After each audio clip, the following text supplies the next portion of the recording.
वक़र्न फ़ी बुयूतिकुन्ना सदक़ल्लाहुल अज़ीम व सदक़ रसूलुहुन नबियुल करीम। इन्नल्लाहा व मलाइकतहु युसल्लूना अलन नबी या अय्युहल्लज़ीना आमनू सल्लू अलैहि व सल्लिमू तस्लीमा। अस्सलातु वस्सलामु अलैका या सय्यदी या रसूलल्लाह व अला आलिका व अस्हाबिका या सय्यदी या हबीबल्लाह। अल्लाहुम्मा सल्लि अला सय्यदिना व मौलाना मुहम्मदिन मअदनिल जूद वल करम व आलिहि व सहबिहि व बारिक वसल्लिम। तमाम तारीफ़ें अल्लाह जल्ल मजदहुल करीम के लिए। हर किस्म के दरूद व सलाम नबी मुहतरम शफ़ी मुहतशम आका कुल ख़त्म रसूल दाना सुबुल अहमद मुज्तबा हज़रत मुहम्मद मुस्तफ़ा सल्लल्लाहु अलैहि वसल्लम की ज़ात वाला सिफ़ात के लिए हम्द सलात के बाद, इस्लाम ने औरत को बड़ी इज़्ज़त, बड़ा मर्तबा और बड़ा मकाम अता फरमाया है। जितनी इज़्ज़त औरत को इस्लाम ने दी है, न उससे पहले कभी औरत ने सुनी थी और न क़यामत तक दोबारा सुनेगी। मेरे नबी करीम सल्लल्लाहु अलैहि वसल्लम की तशरीफ़ आवरी से पहले बेटी का बाप होना लोग आर का बायस समझते थे, गुनाह और जुर्म समझते थे। मेरे महबूब करीम अलैहिस्सलातु सलाम ने इरशाद फरमाया, जिसकी 4 बेटियां हों या 4 बहनें उसके ज़िम्मे लग जाएं, वालिद बूढ़ा बीमार हो जाए या इंतकाल कर जाए, 4 बेटियां या 4 बहनें उसके ज़िम्मेदारी में आ जाएं, वो उन्हें पढ़ाए, अच्छा अदब सिखाए, इज्जत के साथ रुखसत कर दे। महबूब ने फरमाया, जिस तरह मेरी ये 2 उंगलियां जुड़ी हुई हैं, इस तरह मेरे साथ जुड़ के जन्नत में दाखिल हो जाएगा। सहाबी ने अर्ज़ की, हुजूर अगर बेटियां 4 ना हो 3 हो? फरमाया, अल्लाह फिर भी यही दर्जा अता करेगा। एक सहाबी ने कहा, हुजूर अगर 2 हो?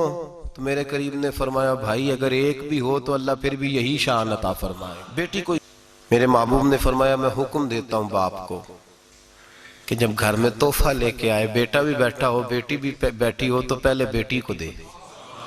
मेरा हुक्म है बाप के लिए, बेटा भी हो बेटी भी हो, जब देने लगे तो पहले बेटी को पहले दे, उसको पहले अता करे, उसके साथ प्यार ज्यादा करे, बेटी को इज्जत दी। मेरे हबीब करीम अलैहिस्सलातु वस्सलाम ने इरशाद फरमाया, जब किसी के घर बेटी पैदा होती है तो बाप के ज़हन में थोड़ा ख्याल आता है कि अल्लाह जाने क्या बनेगा। मेरे करीम रसूल ने फरमाया, रब करीम हजरत जिब्रील को भेजता है, बेटी के सराहने खड़े होकर कहते हो, बेटी के बाप फिक्र न करना, इसके मामले में अल्लाह तेरी मदद फरमाएगा, रब तेरी मदद करेगा इसके मामले में जब बेटी आती है। मेरे भाई, ये एजाज मेरे रसूल ने अता फरमाया, बहन को बेटी को, और बात बीवी की आई तो मेरे नबी करीम अलैहिस्सलाम की बारगाह में सहाबी ने अर्ज की, या रसूल अल्लाह, या रसूल अल्लाह सल्लल्लाहु अलैहि वसल्लम, मैं गरीब हूँ, सदके नहीं कर सकता, सखावत नहीं कर सकता। जब सखावत की फजीलतें सुनता हूँ दिल मेरा बड़ा चुटकियाँ लेता है कि मेरे पास भी पैसे होते तो मैं अल्लाह के रास्ते में देता।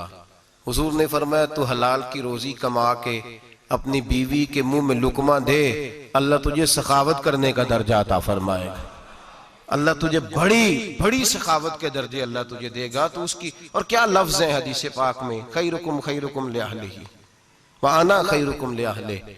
फरमाया, हाजी भी अच्छे, नमाजी भी अच्छे, सूफी भी अच्छे, दरवेश भी अच्छे, सारे अच्छे, लेकिन मैं सबसे ज्यादा अच्छा उसे समझता हूं जिसका अपनी बीवी के साथ सलूक अच्छा है, जिसका अपनी बीवी के साथ नरम रवैया, जिसका अपनी बीवी। और क्या इरशाद फरमाया, फरमाया, वाना खैरुकुम लिअहलिही, घर जाके पता कर लो, मेरी 9 बीवियां हैं इस वक्त जो मौजूद हैं, फरमाया मेरा उन सब के साथ सलूक अच्छा है, सारी मेरे सलूक से मुतमईन। मेरे भाई, हुजूर ने एजाज दिया बहन को, बेटी को, बीवी को, औरत को, और मां के मामले में तो कमाल कर दी। मेरे करीम ने फरमाया, जन्नत थी 7 आसमानों के ऊपर, सिदरतुल मुंतहा के पास। मेरे महबूब फरमाते हैं, जब रब ने मुझे इख्तियार दिया तो मैंने वो जन्नत वहां से खींची और मां के कदमों के नीचे ला के रख दी। वहां से खींच के गौसु जमा, कुतुबुद्दराम, मुहद्दिस आजम, मुफस्सिर आजम, शेखुल कुल, शेख तरीकत, वली वक्त भी अगर जन्नत उसने ढूंढनी होगी तो उसे अपनी मां के कदमों के नीचे से मिलेगी। इतना बड़ा एजाज भी को देगा, इतना बड़ा एजाज भी को देगा जो मेरे रसूल ने अता फरमाया है। माँ माँ होती है, वो वली वक्त के लिए, गौसे वक्त के लिए भी अगर उसने जन्नत लेनी है तो उसे माँ के कदमों के नीचे से मिलेगी। मेरे रसूल पाक अलैहिस्सलाम ने औरत को एजाज दिया, फजीलत दी, अजमत अता फरमाई, और ऐसे नहीं रखा बीबी को। मेरे हबीब पाक ने फरमाया जब औरत के पेट में बच्चा होता है पैदा होने वाला, तो अल्लाह उसे उतना ही सवाब देता है जितना तलवार लेके मैदान में जिहाद करने वाले मुजाहिद को सवाब अता फरमाता है। और अगर दौरान विलादत औरत इंतकाल कर जाती है, फौत हो जाती है, तो मेरे हबीब ने फरमाया वो ऐसे नहीं गई, वो अपने बच्चे की विलादत के मौके पर गई है तो अल्लाह उसे शहादत का दर्जा अता फरमाएगा। हर मौके पर बीबियां हाजिर खिदमत हुई। नबी पाक ने फरमाया जो आदमी अजान सुने और जिस तरह मुअज्जिन कलिमे कहे उसी तरह के कलिमात दोहराए तो अल्लाह ताला मर्दों को 1,00,000 नेकी का सवाब देगा अजान का जवाब देने पे। बीबियां आ गई, कहने लगी हुजूर ये तो मर्दों का सवाब है, तो हम तो पीछे रह गई। मेरे हबीब ने फरमाया घरों के अंदर रहना, अजान का जवाब देना, मर्दों को 1,00,000 नेकी मिलेगी, तुम्हारे नबी का वादा है तुम्हें 2,00,000 नेकियां अता फरमाई जाएंगी, तुम्हें डबल सवाब मिलेगा। शर्त क्या है? घरों के कुरान मजीद सूरह अहज़ाब आयत नंबर 33 अल्लाह फरमाते हैं वकरना फी बुयूतिकुन्ना, ऐ मेरे महबूब की अज़वाज, ये हुजूर की अज़वाज के वसीले से सारी औरतों को पैगाम मिला। कहा ऐ बीबियों अपने घरों के अंदर ठहरी रहो। कहां रहो? घरों के। बीबियों को धोखा दिया जाता है। मेरी माएं बहनें बेटियां बच्चियां समझती नहीं बात को, धोखा दिया जाता है। कहते हैं लो मौलवी दिकियानूस हो गया है, ये सूफी दिकियानूस है, ये कहता है बीबी घर के अंदर कैद होके रहे। पर्दा तो कैद का नाम है, वो घर के अंदर कैद। बीबी सिर्फ मां बन सकती है, वो वजीर मुमलिकत नहीं बन सकती। और सिर्फ देखो ना वो अमेरिका से नारा लग रहा है कि बीबी सिर्फ बीवी बन सकती है, वो वजीर नहीं बन सकती। बीबी सिर्फ बहन बन सकती है, वो सदर नहीं बन सकती। पूरी अमेरिका की तारीख निकाल के मुझे बतलाओ आज तक कितनी बीबियों को सदर बनाया उन्होंने, बतलाओ कितनी बीबियों को सदर। क्या तमाशा है, धोखा दिया औरत को, और औरत उस धोखे में उनकी पता नहीं आई कि नहीं हमारी आ गई है। औरत वजीर नहीं बन सकती। बताओ इस वक्त जो अमेरिका की काबीना है उसमें कितनी औरतें वजीर हैं? इस वक्त जो लंदन की काबीना उसकी टोनी ब्लेयर वजीर आजम गुजरा है बरतानिया का, उसकी बीवी की सगी बहन कलमा पड़ गई। सगी बहन कलमा पड़ गई। उससे बीवियों ने पूछा तू कलमा पढ़ क्यों कलमा पड़ गई है, क्या चीज पसंद आई है तुझे इस्लाम में? तो कहने लगी जो पर्दा मुसलमानों के नबी ने अपनी मानने वाली औरतों को दिया है वो पर्दा बता गया है कि अगर औरत की कोई इज्जत है तो बीबी फातिमा के बताए हुए पर्दे में है।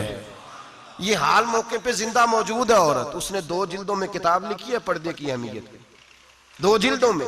हमारे यहाँ मुसीबत बनी हुई है, औरत उनके चक्कर में आ गई है। वो तो तुम्हें धोखा दे रहे हैं, वो तो तुम्हें तबाह कर रहे हैं। वो बीबी जो घर में बैठी थी तो मैंने कहा कि वक्त का वली गौस को तब उसको हुक्म था कि जा जाके माँ के पैरों में बैठ, वहां तुझे जन्नत मिलेगी। वो बेटी जो बाप थका मांदा घर से बाहर आया था और मेहनत की कमाई कमा के लाया था, उसको हुक्म था कि पहला लुकमा बेटी के मुंह में देना, बहन के मुंह में देना। और वो खामा जिसको हुक्म दिया गया था कि तू बाहर से थक के आया है, चूर होके आया है, अगर घर में तेरी बीवी फिर भी कोई रवैया गलत करे तो मदीने के हबीब ने कितना नरमी दी बीवियों के हक में। फरमाया ये औरत टेढ़ी लकड़ी है, इसे अल्लाह ने अकल ही थोड़ी दी होती है, अगर कभी बिगड़ जाए तो तू नरमी का मुजाहरा कर, टेढ़ी के साथ ही गुजारा कर, अल्लाह तुझे अजरे अज़ीम अता फरमाएगा। मेरे हबीब ने किस कदर औरतों को अहमियत दी, कितनी फजीलत दी, कितने उनके बारे में नरमी रखी।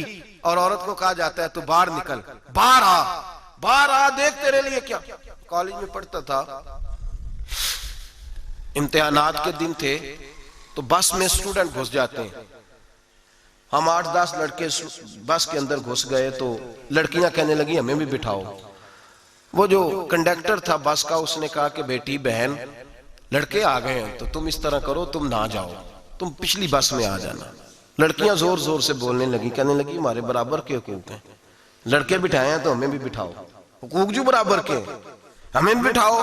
अब वो मजबूर हो गया, पीछे हट गया। वो 8-10 लड़कियां भी चढ़ आई। लड़के सीटों में बैठे हुए तो कहने लगे उठो, शर्म नहीं आती, लेडीज को इज्जत दो, जगह दो। तो एक नौजवान बीच में से बोला और कहने लगा तुम्हारे बराबर के हुकूक है, हम खड़े होके जा सकती हैं, तुम नहीं जा सकती। बराबर के हुकूक है तो जबर भी बराबर का बर्दाश्त करो। चुप कर गई। कहने लगे आज के बाद ये ना कहना बराबर के हुकूक है, आज के बाद ये कहना कि औरतों की इज्जत के हुकूक है। बराबर के हुकूक मांगने में इसकी कमजोरी है। इज्जत के हुकूक, बैंक में बीबियां बिल जमा कराने आती हैं तो उन्हें इज्जत का हक मिलता है, इज्जत का। वो क्लर्क साहब जो पता नहीं किस तरह किसी से बोलते हैं, वो भी बीबियों का बिल पहले जमा करते हैं। बस के अंदर भी बीबी को इज्जत मिलती है। एक समझदार आदमी, बुजुर्ग आदमी, पढ़ा लिखा आदमी बैठा है बस पे, तो बीबी चढ़ी है तो इज्जत का हक है। उठ गया, कहने लगा अपा जी बहन जी आप यहाँ आ जाए। बीबी इज्जत का हक मांगेगी तो बचेगी, बराबर का हक मांगेगी तो ठीक है, लाइन में लग जाए, जहां सारे खड़े हैं वो भी खड़ी रहे। अगर बस में मर्द खड़ा है तो औरत भी खड़ी रहे। बराबर के हुकूक मांगने में औरत को नुकसान है, बराबर के हुकूक मांगने में औरत के लिए तकलीफ है, औरत के लिए नुकसान है। हाँ, अगर इज्जत का हक मांगेगी तो फिर इसको अल्लाह वकार अता फरमाएगा, फिर अल्लाह इसको बुलंदी अता फरमाएगा। मेरे हबीब करीम सैयद आलम सल्लल्लाहु तआला अलैहि वसल्लम ने औरत को जो हक दिया वो इज्जत वाला हक दिया है। औरत को जो हुजूर ने हुकूक दिए वो वकार वाले। एक बात मुझे बतलाइए, एक बीबी एमएससी उसने पास कर लिया, एमकॉम कर लिया, एमए के बाद एमबीए कर लिया, बड़ी तालीम हासिल की, वो एयर होस्ट बन गई। यूं समझ लें 1 लाख रुपया महीना उसकी तनख्वाह है। वो घर से निकलती है, वो कहती है मैं जहाज के अंदर एयर होस्ट हूं। मैं वो कहती है मैं तो इतने पैसे कमाती हूँ, मुझे खामन की क्या आदत है। अब 2 औरतें हो गई। एक बीबी घर में रहती है, उसका खामन थका आ रहा है, उसका बेटा स्कूल से आया है, खामन काम से आया है, छोटा बेटा इंतजार कर रहा था कि सारे आएंगे तो खाना खाएंगे। अब वो खामन आया तो उसने आते का मुंह हाथ धोले मैं खाना चुनती हूँ। दस्तरखान बिछाया, उसने खाना रखा है, उसका बेटा भी खाना खा रहा है, उसका भाई भी खाना खा रहा है, उसका शौहर भी खाना खा रहा है, वो उनको खाना खिला रही है। अब किसी मौके पर उसका बेटा बोलता है, कहता अम्मा फलां चीज भी चाहिए। अम्मा डांट देती, कहती चुप कर, मिल जाएगी। खामन कहता है फलां चीज क्यों नहीं पकी? तो कहती है जनाब क्या बताऊं आपको, गैस ही नहीं है सुबह की। कभी वो कहती है आप चले जाते हैं, आपको ये तो फिक्र ही नहीं होती कि फलां मसाला कोई नहीं था। खामन उसकी बात सुन रहा है। उधर वो एयर होस्ट है, वो भी खाना बांट रही है, अपनी मर्जी का लिबास नहीं पहन सकती। उसको जब ट्रेनिंग दी जाती है तो उसको कहा जाता है कि तूने माज़अल्लाह चुस्त लिबास पहनना है, मेकअप तूने करके रखना है, और कोई बदतमीज तरीन लड़का तेरे साथ बदतमीजी भी करे तो तूने जवाब में बोलना नहीं, जी जी करना है, इसलिए कि हमारी एयरलाइन का नुकसान नहीं होना चाहिए। अब लड़के उसको बुला रहे हैं, फप्तियां कस रहे हैं। वो कहती है मैं बड़ी सियानी हूं, लाख रुपया कमाती हूं, मुझे क्या जरूरत है। ईमानदारी से दिल पे हाथ रख के बताना, वो बीबी जो घर में खाना तकसीम करती है उसकी इज्जत ज्यादा है, या जो जहाज के अंदर खाना तकसीम कर रही है उसकी इज्जत ज्यादा है। ये अपने दिल से बीबी कह रही है मैं लाख कमाती हूं, ये तो खामद मुझे 10 रुपए देते हुए 100 दफा बातें करता है। तुझे पैसे तो तेरी जेब में उस तरह नहीं आ रहे, लेकिन जो इज्जत तुझे घर में नसीब हो रही है, जो इज्जत तुझे घर में नसीब हो रही है। किसी बुजुर्ग से किसी ने कहा था कि जनाब दुनिया में रोटी खाने का मजा कब आता है? तो उन्होंने कहा रोटी खाने का मजा तब ही आता है जब अम्मा तंदूर पे रोटियां लगा रही होती है। अम्मा तंदूर पे रोटियां लगा रही होती है और बड़े बड़े बादशाह भिखारी बन के खड़े होते हैं, अम्मा एक गरम गरम रोटी देना। वो लुत्फ है, वो जायका है। मेरे भाई, औरत जब तक घर की 4 दीवारी के अंदर रहती है वो महफूज रहती है, वो बावकार रहती है। और जब वो कहती है नहीं नहीं मैं बराबर निकलूंगी, मैं कमाऊंगी, आप देख ले ट्रेनिंग दी जाती है औरतों को होटलों के अंदर। पाकिस्तान में, पंजाब में, हमारे देहाती माहौल में अब होटलों के ऊपर वेटर का काम औरतें करने लगी हैं। औरतें बैठती हैं, काम करती हैं, उनको हुक्म होता है, सुबह ट्रेनिंग होती है कि कोई आदमी जितनी भी बदतमीजी करे तुमने बोलना नहीं। ओ खुदा के बंदो, ओ मेरी माओ बहनों बेटियों, ये तुम्हारी इज्जत नहीं, ये तुम्हें रुसवा किया जा रहा है, ये तुम्हें जलील किया जा रहा है। साबन का इश्तिहार है और तस्वीर बीबी की, शैम्पू का इश्तिहार है, तस्वीर बीबी की, सीमेंट बेचा जा रहा है और तस्वीर बीबी की। तौहीन होती है तुम्हारी सुबह शाम और तुम इसे अपनी इज्जत समझती हो, तुम इसे अपना वकार समझती हो। इज्जत क्या है? आमिना के लाल, हजरत आयशा के सरदार, सैयदा फातिमा ज़हरा के बाबा, मेरे हबीब करीम सैयद आलम सल्लल्लाहु अलैहि वसल्लम से हजरत फातिमा ने कहा या रसूल अल्लाह, जो बीबी अल्लाह के करीब होना चाहे, जो रब का कुर्ब पाना चाहे, जो अल्लाह की वलिया बनना चाहे, मुझे कोई नुस्खा बता दे, मैं औरतों को बताऊं।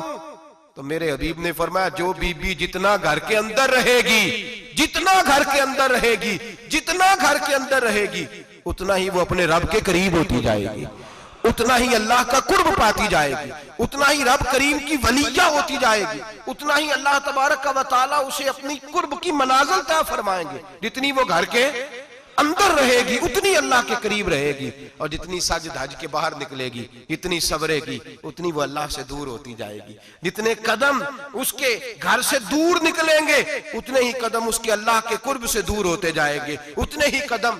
माएं, तुम्हारी दुआएं कबूल होंगी, मेरी माओ तब कबूल होंगी जब तुम घर में रहोगी।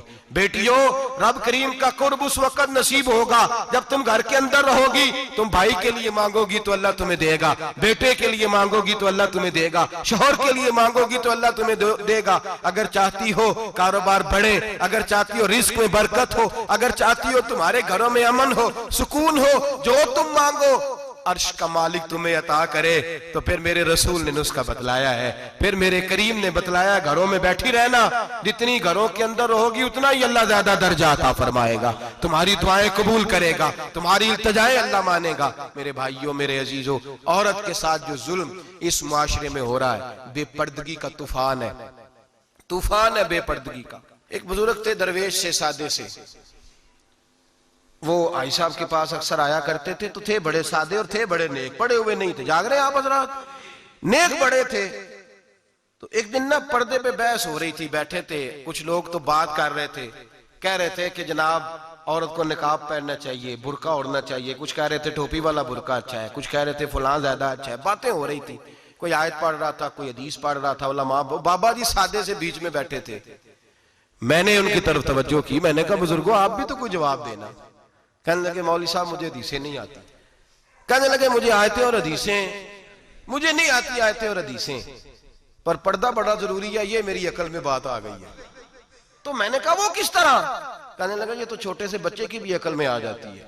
मैंने कहा साहब हमें भी समझा दें, चले हमें को बात मिल जाए, आप चले, अगर आपने इल्म नहीं पढ़ा तो उम्र तो आपकी ज्यादा है ना, आपने बुजुर्गों से बातें सुनी है। तो कहने लगे बेटा मेरा छोटा सा पोता है, वो बाजार से टाफी खरीद के लाता है, अगर टाफी के ऊपर से कागज उतार देता है ना, तो टाफी में मक्खियां बैठनी शुरू हो जाती है, टाफी पे मक्खियां बैठ जाती हैं।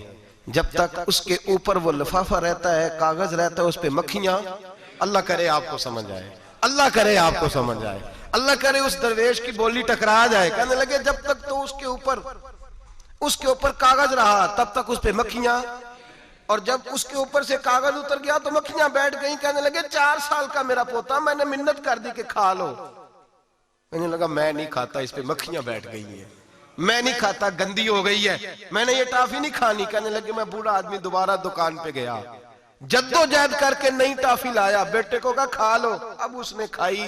कहने लगे मुझे समझ में आ गई, जो बीबी पर्दा करेगी उस पे मक्खियां नहीं बैठेंगी, जो औरत पर्दा करेगी उस पे मक्खियां, और अगर उस पे मक्खियां बैठ गई तो फिर वो किसी के लिए काबिल कबूल है। और अगर पर्दे में छुपी रही, अगर पर्दे में छुपी रही, और भाई कीमती चीजों को गुलाब चढ़ते हैं, किसी ने कभी केमिस्ट्री गुलाब पे नहीं छुपाई, फिजिक्स नहीं छुपाई, कभी किसी शायर अदीब ने अपना लिखा हुआ शायरी का कलाम नहीं छुपाया। गुलाब जब भी चढ़ता है कुरान पाक पे चढ़ता है। मेरे भाई करोड़ों और अरबों और खरबों का मकान बना के लोग उसको गुलाब नहीं चढ़ाते, गुलाब जब भी चढ़ता है बैतुल्लाह को ही चढ़ता है।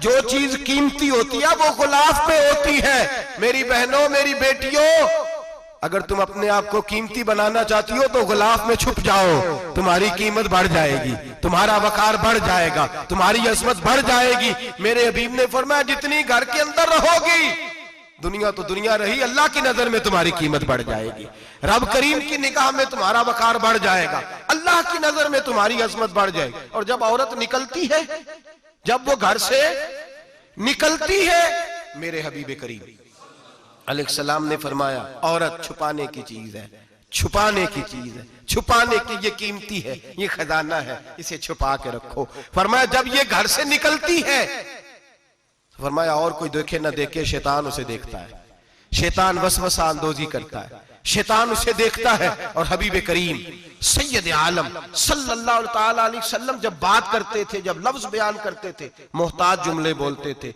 बड़ा कम, रहमतुल्लिल आलमीन नबी की जुबान से बड़ा कम सख्त जुमले निकलते थे। मेरे हबीब ने लफ्ज अदा किए सख्त जुमले। मेरे करीम ने फरमाया जो औरत, ये जो माए बहनें सुन रही हैं, खुदारा आगे पहुंचाएं। आप भी घर में जाएं तो ये वाला वाज अपने घर में पहुंचाएं, सुनाएं, खुदारा सुनाएं, खुदारा। रोज एक कयामत टूटती है और मेरे भाई लाखों इज्जतदार लोग अपने तकिए पे मुंह रख रख के रोते हैं, इसलिए कि वो बच्ची जिसके बारे में कहते थे हमें एतबार है, एतबार का लफ्ज बोल के बाप जो जुल्म करता है अपनी बेटी पे, भाई एतबार का लफ्ज बोल के जुल्म करता है बहन पे, एतबार का जुमला बोल के ज्यादती करते हैं हम अपनी जानों पर। हजरत जुनैद बगदादी सूफिया के सरखील सूफिया के, उनसे एक शख्स कहने लगा मुझे बेटी पे एतबार है, मैं उसको फलां जगह दाखिल ना करा दूं, पढ़ ले। आप फरमाने लगे तुझे एतबार है तो क्या अल्लाह के रसूल को एतबार नहीं था? ये तूने कैसा लफ्ज बोला? तुझे एतबार है, नबी पाक को नहीं था? मेरे महबूब के पास हजरत आयशा सिद्दीका बैठी थी, और वो बीबी जिसको कुरान कहता लस्तुन्ना कहदम मिनन निसा, तुम्हारे जैसी दूसरी कोई हो सकती नहीं। मेरे महबूब के पास हजरत अफसा बैठी थी, जनाबे सौदा बैठी थी, इससे बढ़कर भी किसी को एतबार होगा जिनको कुरान कह दें जैसी दूसरी हो ही नहीं सकती।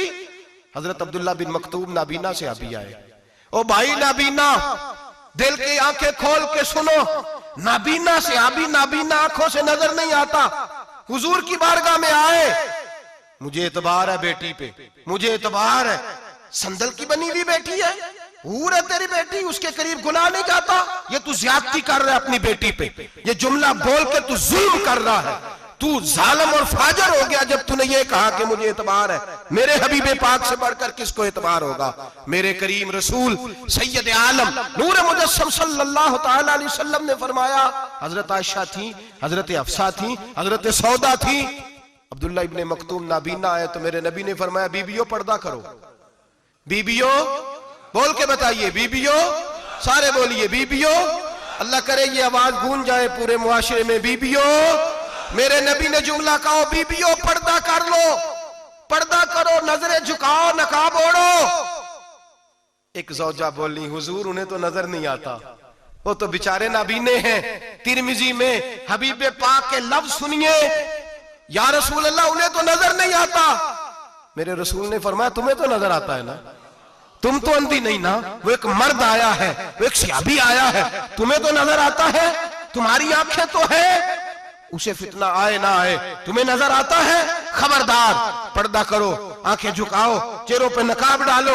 हजरत जुनैद बगदादी फरमाने लगे अगर मेरे रसूल पाक अपनी अज़वाज को कहते हैं पर्दा करो और तू कहता है मुझे एतबार है, अगर नबी पाक अपनी बेटी हजरत फातिमा को कहते हैं पर्दा कर, तू कहता है मुझे एतबार है। जनाब जुनैद बगदादी मजीद बोले, आप फरमाने लगे अगर हसन बसरी पढ़ाने वाला हो, राबिया बसरी पढ़ने वाली हो और बीच में कुरान पाक पढ़ा हुआ हो, पढ़ाने वाला हसन बसरी, पढ़ाने वाले हसन बसरी जिन्होंने मौला अली शेर खुदा की सोबत पाई, जिन्होंने उम्मुल मोमिनीन हजरत उम्मे सलमा के घर में परवरिश पाई, फरमाया पढ़ाने वाला हसन बसरी, पढ़ने वाली राबिया बसरी, वो बीबी जो दुआ मांगे तो अल्लाह मुर्दा ऊंट को जिंदा फरमा दे।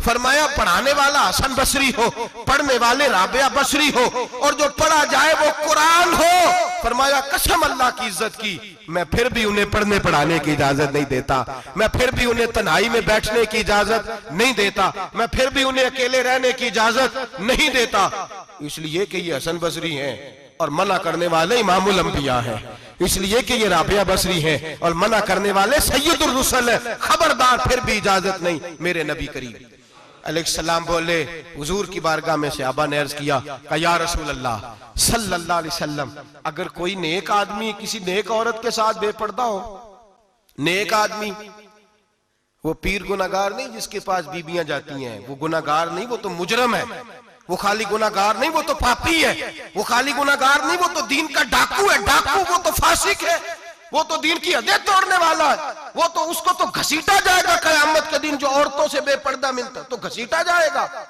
लेकिन सवाल ये है वो खामद किधर होता है जिसकी बीवी पीर के पास अकेली जाती है? सवाल ये है वो भाई किधर होता है जिसकी बहन पीर के पास अकेली जाती है। सवाल ये है बेटा किधर होता है जिसकी अम्मा अकेली जाती है। मेरे नबी रहमत नूर मुजस्सम शफी मुअज्जम सरवर कौन मका सयाह ला मका सल्लल्लाहु अलैहि वसल्लम की खिदमत आली मर्तबत में सहाबी ने पूछा कि या रसूल अल्लाह अगर नेक हो बंदा, बीबी भी नेक हो तो इकट्ठी में बैठ सकते हैं? आला हज़रत ने फरमाया अगर औरत दीन सीखने चाहे पीर के पास जाए तो अपने खावंद के साथ जाए, अपने भाई के साथ जाए, फिर भी पर्दे में बैठे, दूर बैठे, आवाज के साथ बात को समझे, लेकिन उसको तनाई करने की इजाजत किसी को भी इजाजत है, वो चाहे जो मर्जी भी हो, कोई भी हो, बड़ी खुली बात कर रहा हूं। मेरे हबीब पाक से पूछा हुजूर अगर मर्द औरत नेक हो फिर भी तन्हा नहीं बैठ सकते? मेरे महबूब ने फरमाया अगर जकरिया के बेटे याहया हो और ईसा की वालदा मरियम हो तो फिर भी मैं उन्हें तन्हा रहने की इजाजत नहीं देता, फिर भी उन्हें तन्हा रहने की मैं इजाजत नहीं देता, फिर भी इजाजत नहीं है।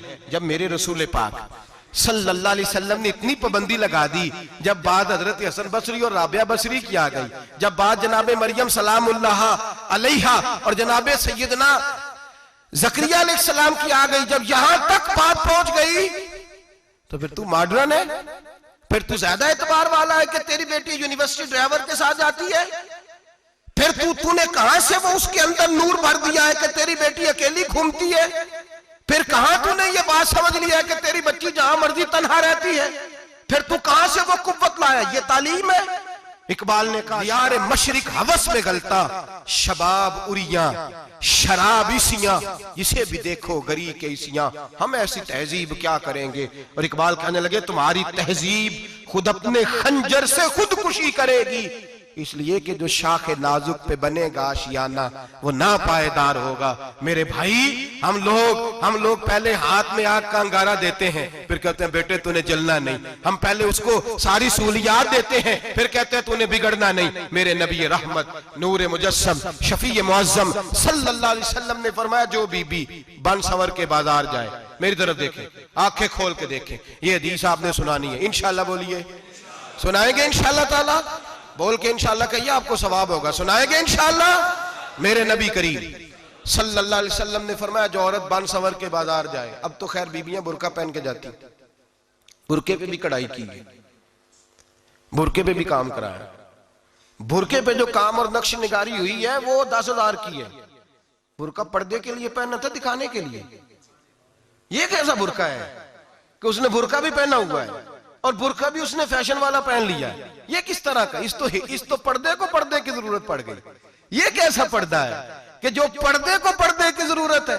बुरका तो इसलिए होता है कि मुझे देखे कोई ना, और इसने तो पहना ही इसलिए कि जरा लोग देखें तो सही मैंने कितना कीमती पहना है। इस हिजाब को हिजाब की जरूरत पड़ गई। मेरे हबीब पाक अलैहिस्सलाम ने फरमाया बिला जरूरत, औरत को इजाजत है बीमार हो तो डॉक्टर के पास जाए, औरत को इजाजत है जरूरत पड़ जाए घर में सौदा सलफ ना आता हो तो लेने चली जाए, औरत को इजाजत है अगर गवाही की जरूरत पड़ जाए तो पर्दा करके काजी अदालत के पास गवाही देने जाए, औरत को इजाजत है हज पे जाए, औरत को इजाजत है उम्रे पे जाए, औरत को इजाजत है कि अगर किसी वक्त जिहाद के लिए औरतों की जरूरत पड़ गई तो हजरत फातिमा और जनाब आयशा की सुन्नत अदा करे, जिहाद को जाए। लेकिन अगर औरत मौज करने जाए और रोज कहे वो देखे ना फला पार्क में थे आप तो कभी गए ही नहीं, फला जगह थे आपके पास तो फुर्सत ही नहीं, फला मेरी सरगोदे वाली बहन का खामन तो रोज लेके जाता है, आपने तो कभी तवज्जो नहीं फरमाई। रोज पैगाम देती रहे। मेरे हबीब करीम सैयद आलम सल्लल्लाहु अलैहि वसल्लम ने फरमाया जो बीबी बन सवर के बिला जरूरत बाजार जाए, नबी पाक अलैहिस्सलाम ने फरमाया एक कदम वो उठाएगी तो उस पर अल्लाह की लानत बरसेगी, फरिश्तों की लानत बरसेगी, जमीन वाले लानत बरसाएंगे, आसमान वाले लानत बरसाएंगे। और मेरे हबीब बोले तो फरमाया जब अल्लाह की लानत बरसेगी तो मैं भी उस बीबी पे लानत ही करूंगा जो बीबी बन सवर के जाए। और आगे सुन ले, मेरे हबीब ने फरमाया अगर उसका खामद राजी हो उसके बन सवर के बाजार जाने पे आप नाराज हो जाएं, अल्लाह करे इस बात पे हो ही जाए और अल्लाह करे बदल जाए निजाम, जो खामद खुद मेकअप करा के तैयार करा के पार्टी में लेकर के जाए, जो सामने वाली फ्रंट सीट पे खुद बगैर नकाब के उसको बिठाए, जो मोटरसाइकिल की पुश्त पे खुद तैयार करा के बिठाए और जो खुद कहे तू चली जाना जा, तू शादी भी तू देखा, फला काम भी तू करा, मैं आजाद हूं। मेरे हबीब ने फरमाया जिसकी बीवी बन सवर के जाए जिसकी बीवी मेकअप करके जाए, चेलम पे भी ब्यूटी पार्लर से होके जाती है, जिसकी बीवी बन सवर के निकले वो राजी हो, वो खुश हो। बाद ऐसे मना करते हैं, नाराज होते हैं, वो गुनाह सिर्फ औरत के जिम्मे है। लेकिन अगर औरत बन सवर के निकल रही है और खामद राजी है, वो कहता है हाँ हाँ हम मॉडर्न है, हम जदीद दौर के हैं, हाँ जिद्दत इसी का नाम है। हाँ तो लोगों को पता कैसे चलेगा हमारे पास पैसे हैं, कैसे पता चलेगा कि 3 गाड़ियां एक अब्बा जी के पास है, एक बेटी के पास है, एक बीवी के पास है, कैसे पता चलेगा कि हम बहुत ताल्लुकात वाले हैं। अब्बा जी फुला शादी पे, बेटी फुला घर में और बीवी फुला घर चली गई, हमारे ताल्लुकात ज्यादा है इसलिए हमें ज्यादा जाना पड़ता है। मेरे हबीब करीम अलैहिस्सलाम ने फरमाया औरत बन सवर के जाए, खामद राजी हो, वो जितने कदम उठाएगी उतने ही अपने खामद के लिए जहन्नम में मकान तामीर करेगी। फरमाया उसके खामद के लिए उतने मकान दोज़ख में तैयार हो गए, वो जलाया जाएगा, वो तपाया जाएगा, वो जहन्नम की आग का ईंधन बनेगा। और मैंने शायद आपको दर्जनों बार हदीस सुनाई हो, मेरे करीम रसूल ने फरमाया बीबी एक होगी पर 4 आदमियों को जहन्नम में लेके जाएगी। या रसूलल्लाह किसको? फरमाया बाप ने पर्दे का नहीं कहा तो बाप भी दोज़ख में जाएगा, अगर भाई ने पर्दे का नहीं कहा तो वो भी दोज़ख में जाएगा, शौहर ने पर्दा नहीं कराया तो वो भी जहन्नम में जाएगा। वो बेटा जो कहता था ना ना 1.25 लाख का मोबाइल लेना है, तो अम्मा ने घर के अंदर शोर डाल दिया, मजबूर किया, खामद को लेकर के दिया। उस बेटे से पूछा जाएगा तू सारी जिद्दें अम्मा से मनवाता था, ये तूने क्यों नहीं कहा पर्दा कर ले? और अब तो बीबी जरा 40 साल की होती है तो कहती है मेरी खैर है, मैं बूढ़ी हो गई हूँ, मेरी खैर है, रोटियां सारी खाती हूँ, बाकी सारे कामों में जवानों की तरह हूं, पर्दा नहीं मैंने करना, मेरी खैर है। फलाना तो मेरे बेटे की तरह। जुल्म की हद है, जुल्म की हद। कजन एक दूसरे से हाथ मिलाते, कजन, वो किस मुसीबत का नाम है? कहते ये भाई है, ओ भाई ये भाई होता तो इससे निकाह नाजायज होता। अब चूंकि अल्लाह ने इसके साथ निकाह को हराम रखा है तो ये तुम्हारा भाई हो सकता? मेरे रसूल करीम सल्लल्लाहु अलैहि वसल्लम ने फरमाया सुवर निजसुलैन है, कुत्ता बिल्कुल नापाक नहीं होता, कुत्ता भीग जाए तो बादों का नापाक होता है, ये कुत्ते के मुंह से थूक निकले तो नापाक होती है। सुवर निजसुलैन है, पूरा नापाक, खुश्क भी हो तो नापाक है। मेरे हबीब पाक अलैहिस्सलातु वस्सलाम ने फरमाया एक सुवर हो वो पहले ही नापाक, और दूसरा फिर वो सुवर गंद में लिपटा हुआ हो, गलाजत उस सुवर को लगी हुई हो। फरमाया एक तो सुवर जो निजसुलैन है और फिर वो गंद में लिपट जाए, गलाजत में भर जाए, उसके पूरे वजूद को गंदगी लग जाए। फरमाया वो सुवर गंदगी और गलाजत में लिपटा हुआ तेरे जिस्म से लग जाए तो इतना बुरा नहीं, जितना गैर महरम औरत का वजूद तेरे वजूद से लग जाए तो बुरा है। किस कदर तफसील दी, कहां से बात शुरू की और कहां मेरे नबी ने सिखाई। कजन हाथ मिला रही है, कजन के साथ बाजार जाया जा रहा है, कजन के साथ फला काम हो रहा है, कजन को चचा का बेटा भाई होता है, अगर ये सगा भाई होता तो इसके साथ निकाह नाजायज होता। खुदारा आ जाओ, लौट आओ, वापस पलटो दीन की तरफ, लौटो, इस तबाही से निकलो।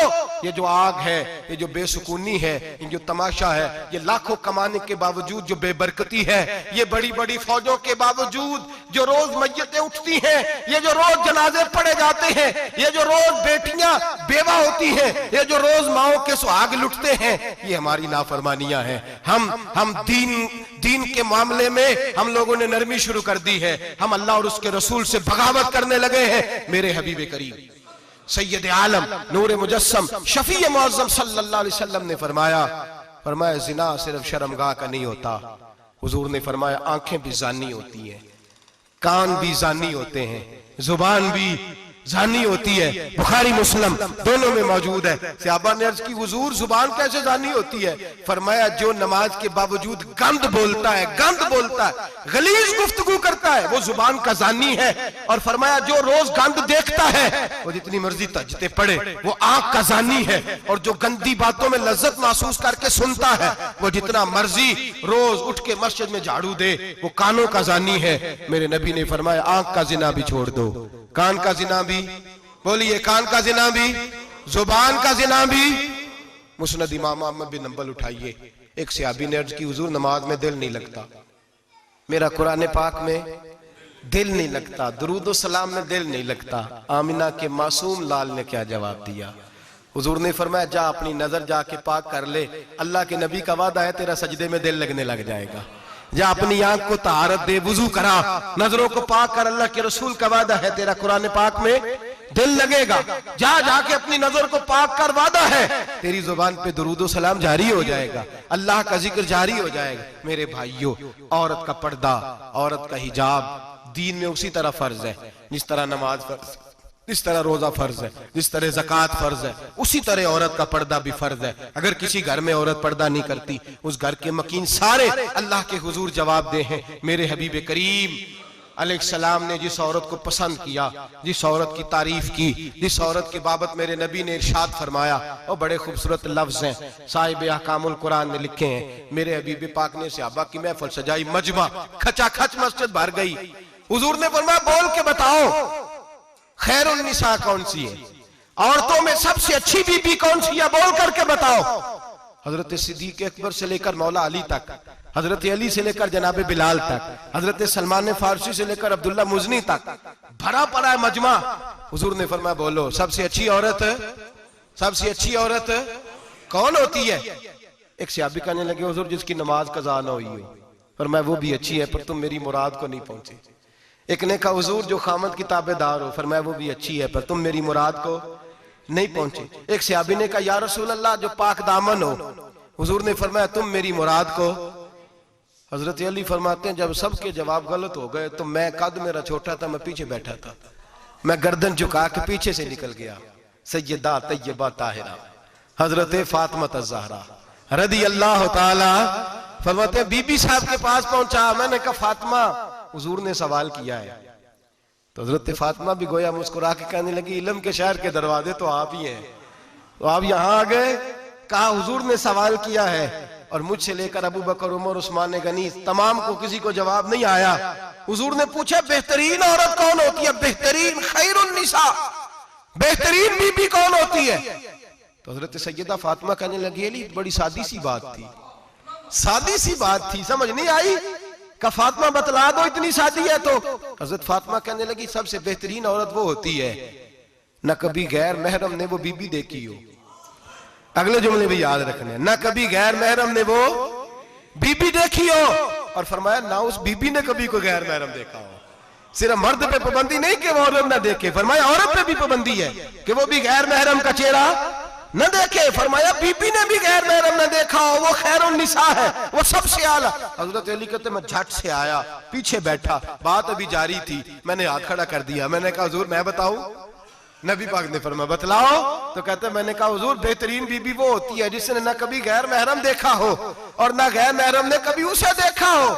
अली फरमाते मैंने जवाब दिया तो मेरे रसूल की आंखों में आंसू आ गए। हुजूर रोए और फरमाते हंसते मुस्कुराते अचानक से सहाबा के आंसू बरसने लगे।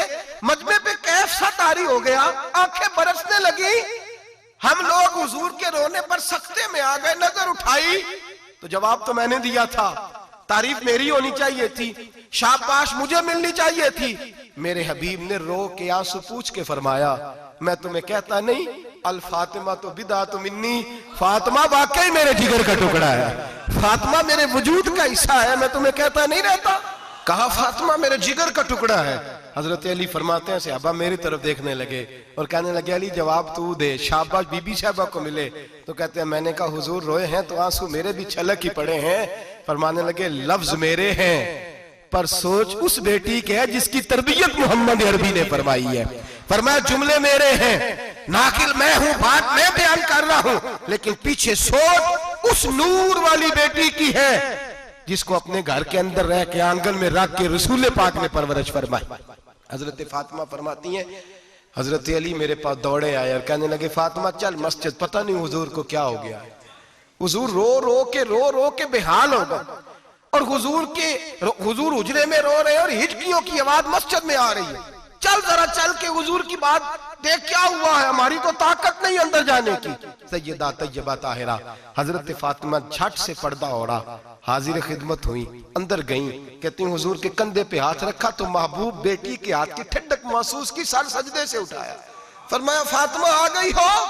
हुजूर आई। फरमाया चल बेटी तू भी हाथ उठा और मेरी उम्मत की बेटियों के लिए दुआ मांग। चल तू भी हाथ उठा, मेरी उम्मत की बहनों माओं के लिए दुआ मांग। महबूबा क्या हुआ? मेरे हबीब ने फरमाया रात मुझे दिखाया गया है दोज़ख में कुछ बीबियां हैं, उनके बाल फरिश्तों ने बांधे हुए हैं और उन्हें गुर्ज मार रहे हैं। वो चीखती चिल्लाती हैं और मदद के लिए पुकारती हैं, वो बड़ी तकलीफ में हैं। तो बीबी साहब अर्ज करते हैं, या रसूल अल्लाह उनकी गलती क्या है? तो मेरे नबी ने फरमाया, वो बारीक दुपट्टा ओढ़ती थी, वो बारीक दुपट्टा ओढ़ती थी, उनके बाल चमकते थे, गैर महरमों की नजर पड़ती थी, उन्हें दोज़ख में सजा मिलेगी, वो चिल्लाएंगी, चीखेंगी, उनकी मदद को कोई नहीं पहुंचेगा। चल तू हाथ उठा, दुआ मांग। हजरत फातिमा उम्मत को पैगाम देती हैं, पर्दा ओढ़ लो, हिजाब में आ जाओ, अपने आप को रसूलुल्लाह की बारगाह में झुका दो। मेरे भाई, आज दिन ब दिन जैसे जैसे लोग कहते हैं डिग्रियां बढ़ गई, लेकिन उसके साथ साथ बीबियों का हिजाब उतर गया, सड़कें भी भर गईं। मेरे भाई, हर महकमे में औरतें बैठ गईं, हर जगह बीबियां आ गईं, बैंक में औरतें आ गईं, प्लाजो में औरतें आ गईं, दफातर में औरतें आ गईं, जगह जगह गुनाह के अड्डे कायम हो गए। हबीब करीम सैयद आलम नूर मुजस्सम शफी मुअज़्ज़म सल्लल्लाहु तआला अलैहि वसल्लम ने फरमाया, जब बीबी घर से निकलती है, शैतान उसे ताड़ता है, वसवसा अंदोज़ी करता है। औरत नाजुक होती है, अकल की आदी होती है, उसको लोग वसवसे में डाल लेते हैं। पाकिस्तान का तजदिया निगार कहता है, अगर 100% पसंद की शादियां होती हैं, उनमें 40% लड़के अपने घर वालों को मजबूर करते हैं, 60% लड़कियां मजबूर करती हैं। 60% उनके अंदर ऐसी शैतानियत भरी जाती है, कमजोर अकल होती है, उसे ऐसे बागात दिखाए जाते हैं, उलझ जाती है। और जिस तेजी से ये जाली निकाह होते हैं, उस तेजी से तलाक होती है। वो बेटी जो कालिज चुंगल में फंस के, जिद्दत के चुंगल में अपनी मर्जी करते हुए मैदान में निकली थी, सारी जिंदगी का धब्बा लगा के घर बैठ गई। लड़का तलाक दे के भी पाक का पाक ही रहता है, और बेटी की मंगनी भी टूट जाए तो लोग कहते हैं कोई ना कोई बात तो होगी। ऐसे थोड़ी हो जाता है। बेटियों, तुम्हें रुसवा किया जा रहा है, बहनों तुम्हारी इज्जत से खिलवाड़ हो रहा है, तुम्हें बाजार की जीनत बना के तुम्हारे असल मकाम से तुम्हें गिराया जा रहा है। तुम समझ रही हो हम जदीद हो गई, लेकिन तुम्हारा नुकसान हो रहा है, तुम्हें रुसवा किया जा रहा है। आओ दरे रिसालत माप पे, आओ मेरे नबी पाक के दरवाजे पे। मेरे हबीब ने फरमाया, जिस बीबी में 4 खूबियां हो। कितनी हो जी? ये आपने दुआ करनी, अल्लाह करे मेरी बेटी में 4 खूबियां आ जाए, अल्लाह करे मेरी बहन में 4 खूबियां आ जाए, अल्लाह करे हमारी घर की मस्तूरात में, ऊंचा आमीन कहिए, सब में 4 खूबियां, अल्लाह करे भर जाए 4 खूबियां। मेरे हबीब ने फरमाया, जो बीबी जरूरियात दीन का इल्म जानती हो, दूसरी खूबी उस बीबी के अंदर ये हो कि वो बीबी अपने खामन को राजी करने वाली हो। तीसरा फरमाया, उस बीबी में खूबी ये हो कि अल्लाह के मुहर्रमात का ख्याल रखती हो, हराम में ना पड़ती हो। चौथा फरमाया, पर्दे की पाबंद हो। फरमाया, जैसे ही वो मरती है, अर्श का मालिक उससे हिसाब ही नहीं लेता, उसे बगैर हिसाब किताब ही जन्नत अता फरमा देता है। जो पर्दे की पाबंद हो, खामद राजी हो, मुहर्रमात से बचती हो, फरमाया वो बीबी अल्लाह तबारक व तआला उससे कोई हिसाब किताब, बगैर हिसाब के अल्लाह उसको जन्नत में दाखिल कर देंगे। रब हिसाब नहीं पूछेगा। अल्लाह करे मेरी बेटी भी बगैर हिसाब जन्नत जाए, माए बहन बीवियां बगैर हिसाब जन्नत में जाए। अल्लाह करे हम सब के घरों में जितनी औरतें हैं उनसे कोई हिसाब ना लिया जाए, बगैर हिसाब भी जन्नत में जाए। फिर उन्हें पर्दे का पाबंद करो, फिर उन्हें शौहर की ताजीम सिखाओ, फिर उन्हें हराम से बचना सिखाओ, फिर उन्हें रसूलुल्लाह सल्लल्लाहु अलैहि वसल्लम की बेटी का उस्वा नूर सिखाओ, फिर उन्हें हजरत आयशा की सीरत पढ़ाओ, फिर हजरत खदीजतुल कुबरा का तरीका बतलाओ, फिर उन्हें रसूलुल्लाह की कनीज़ाएं बनाओ। अल्लाह करे हम यहाँ से जुमा पढ़ के जाएं तो हमारे हाथ में एक बुरका भी हो, हमारे हाथ के अंदर जो है वो एक बड़ी चादर भी हो। अम्मा को कहे अम्मा ये चादर रख, इससे नकाब ओढ़ के निकलना। अल्लाह करे चौधरी साहब सरपंच साहब की पंचायत में कोई ऐसा मुकदमा भी आए जो आके कहे मैं बीवी नहीं रख सकता, ये पर्दा नहीं करती, ये कहीं मुझे भी अजाब में मुब्तला ना करे। अल्लाह करे शौहर इस तरह का गैरतमंद बने, वो कहे खबरदार खबरदार, अगर तू दरवाजे से निकली। आला हजरत इमाम अहले सुन्नत मुजद्दिदीन मिल्लत मेरे आला हजरत से किसी ने पूछा था कि हजरत जी बीबी नात पढ़ सकती है? फतावा रज़विया की 14वीं जिल्द, बीबी मिलाद पढ़ सकती है? मिलाद? आला हजरत ने फरमाया अगर बीबी मिलाद पढ़ रही हो, नात पढ़ रही हो और उसकी आवाज गैर महरम के कानों तक जा रही हो, फरमाया उसे सवाब नहीं होगा, उसे हराम काम करने का गुनाह दिया जाएगा। बीबी को मना है, वो नात की आवाज भी औरत का ही नहीं पड़ता, दीन में तो औरत की आवाज का भी पर्दा है। दीन में तो औरत की हजरत सैयदा ज़ैनब, हजरत फातिमा की वो लख्ते जिगर जो मैदान करबला में इमाम हुसैन बराबर की शरीक रही सैयदना इमाम हुसैन के साथ। याह्या बिन मोइन कहते हैं मैं 15 साल तक हजरत ज़ैनब का पड़ोसी रहा हूं। 15 साल। घर बराबर होता है ना, बंदा बीबी देख ही लेता है। वो बीबी कभी पर्दा डाल के जा रही है दवाई लेने, कभी नजर आ ही जाती है। कहते हैं 15 साल में सैयदा फातिमा की बेटी का पड़ोसी रहा हूं, मैंने कभी बुरके में छुपी हुई ज़ैनब भी नहीं देखी। बुरके में छुपी हुई ज़ैनब भी कभी नहीं देखी। हजरत अब्दुल्ला बिन जाफर तैयार जनाबे अलीउल मुर्तजा के भाई थे, उनके बेटे के साथ इनका निकाह हुआ था। बीमार हो गई तो हजरत अब्दुल्ला कहने लगे ज़ैनब चल तुझे हकीम के पास ले जाऊं, तबीब के पास ले जाऊं। तो हजरत ज़ैनब कहने लगी आप जाइए मेरा हाल बता के दवाई ले आइए। तो हजरत अब्दुल्ला जाफर तैयार कहने लगे शरीयत में गुंजाइश है डॉक्टर के पास जाने, हकीम के पास जाने की गुंजाइश है, तू चलती क्यों नहीं? तो हजरत ज़ैनब कहने लगी शरीयत में गुंजाइश तो है, पर अब्दुल्ला मेरी मजबूरी ये है कि मैं फातिमा की बेटी हूं। शरीयत में गुंजाइश तो है पर मेरी मजबूरी ये है कि मैं हुसैन की बहन हूं। शरीयत में गुंजाइश है पर मैं हसन की बहन हूं। शरीयत में बड़ी गुंजाइश है पर लोग मुझे मोहम्मद अरबी की नवासी कहते हैं। गुंजाइश तो है पर मैं नहीं ना निकल सकती, इसलिए कि जितना कोई अपने आप को दीन के करीब जानता है उतना उसके पैरों में शरीयत की जंजीरें ज्यादा होती हैं। तो जनाब सैयदना अब्दुल्ला कहने लगे अगर तू पर्दा कर गई, अगर तू चली गई, तो फरमाने लगे ये तो अल्लाह की मशीयत है, तू दवाई ला दे ताकि मैं खा लूं, और अगर मैं चली गई तो मैं अपनी माँ से जाके कहूंगी कि अम्मा सारी तकलीफें मैंने छाती पे बर्दाश्त की हैं पर मैंने तेरे पर्दे पर आंच नहीं आने दी। मेरे भाई ये उसवा नूर है, ये उसवा हसना है, ये हमें सिखाया जा रहा है। मेरे हबीब करीम की बीवियों का ये हाल था। बीवियों का अपने घर के आंगन में हजरत आयशा सिद्दीका, हजरत सौदा जनाबे अफसा अपने सेन में जब बैठती थी ना तो दीवार की तरफ मुंह करके बैठती थी, दीवार के साथ लग के दीवार की तरफ। बीबियां अपने घर के अंदर भी दीवार की जानब मुंह करके बैठती थी। लोग पूछती, बीबियां पूछती कि अपने घर में भी दीवार को मुंह करने का मतलब? कहती हो सकता है कुछ छत पे चढ़े अचानक नजर पड़े तो हम चाहती हैं फिर भी हमारा चेहरा नजर ना आए उसे, फिर भी हमारा चेहरा नजर। हम अपने घर के अंदर भी पाबंद रहती हैं कि हमारे चेहरे नजर ना आए। खुदारा बड़े पैसे जिंदगी में लुटाए हैं, 1000 1500 बुरके पे भी खर्च करो, वो घर ले जाओ, वो अम्मा को भी दो, बहन को भी दो, बीवी को भी दो, उसको कोई ये पहन ले। इसलिए कि जब तो हजरत फातिमा के तरीके का पर्दा करेगी तो तेरे आंगन में सैयदा ज़ैनब की तरह की बेटियां पैदा होंगी, वो उस सुन्नत पे चलने वाली बेटियां तेरे आंगन में आएंगी। खुदारा मेरे भाई आज ये नियत करो, ये इरादा करो और अपने घरों को पर्दे का पाबंद बनाओ। अगर एक बेटी पर्दादार हो गई तो कई खानदान पर्दादार हो जाएंगे, अगर एक बेटी पर्दादार हो गई तो कई घराने संवरेंगे, कई जगह पे नूर फैलेगा। ऐ अर्श के मालिक, ऐ मेरे महबूब के खुदा, तुझे वास्ता है मेरे महबूब की बीवियों का और तुझे सदका हुजूर की शहजादियों का। ऐ अल्लाह इतना करम बरसा, इतनी रहमत बरसा कि मेरे वतन की बेटियां और मेरे वतन की माएं बहनें बच्चियां ये समझ जाए कि हमारी निजात सिर्फ हजरत फातिमा के बुरके में है, हजरत आयशा के पर्दे में है, सैयदा खदीजातुल कुबरा के हिजाब में है। अल्लाह करे ये समझ जाए और ये जब भी सजदा करें तुझसे हयाई मांगे, ये तुझसे जब भी सजदा करें ये तुझसे अपने लिए चादर ततहीर और पर्दा तनवीर ही मांगे। अल्लाह करे मुझ बेअमल की मुंह से निकले हुए लफ्ज किसी के दिल में तासीर बन के उतरे और फिर दुनिया के अंदर ये रिवाज आम हो कि हर कोई पर्दा करे, हर कोई बापर्दा हो जाए। ऐ अल्लाह तू तासीर नाजिल फरमा, ऐ अल्लाह तू अमल की दौलत नाजिल फरमा, ऐ अल्लाह हमारी बेटियों को इज्जत की चादर अता फरमा।